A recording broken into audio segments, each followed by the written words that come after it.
اس وقت جب ایران کے اپنے لوگوں کو یہ بات سمجھانی تھی، وہ بات دیکھیں ویسے زبانی سمجھ نہیں آ رہی تھی.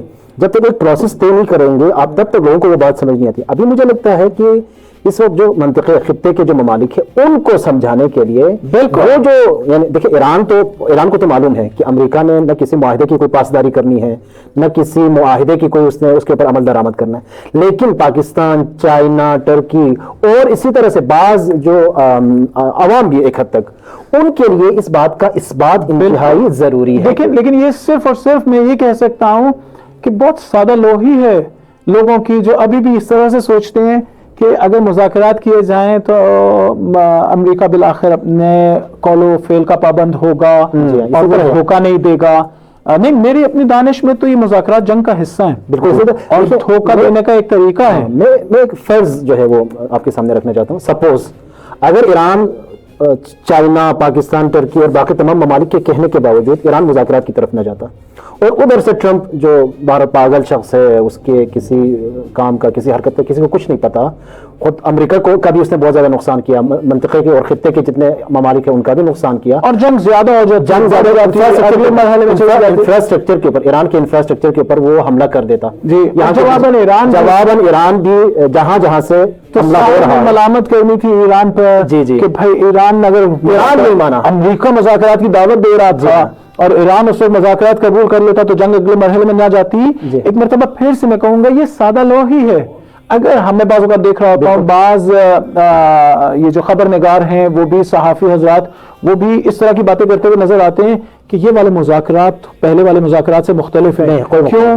اس لیے کہ ان مذاکرات میں جو گارنٹر ہے، جو درمیان میں میڈیشن کر رہا ہے، وہ پاکستان ہے یا چائنا کی بات ہو رہی ہے، یا چائنا ہے. اصل جو خبر آئی ہے میرے خیال میں وہ یہی ہے، خود ٹرمپ نے بھی شاید کہا اور ویسٹرن میڈیا بھی کہہ رہا ہے کہ اصل ایران جو مذاکرات پر مان گیا اس کی وجہ یہ تھی کہ درمیان میں خاموش انداز میں چائنا پیچھے تھا. اور لیکن میرا پھر بھی یہ خیال ہے کہ یہ اس طرح کے بد اعتماد قسم کے لوگ ہیں، یعنی ان پر اعتماد نہیں کیا جا سکتا. اس طرح کے لوگ ہیں کہ ان پہ کسی صورت میں اعتماد نہیں کیا جا سکتا.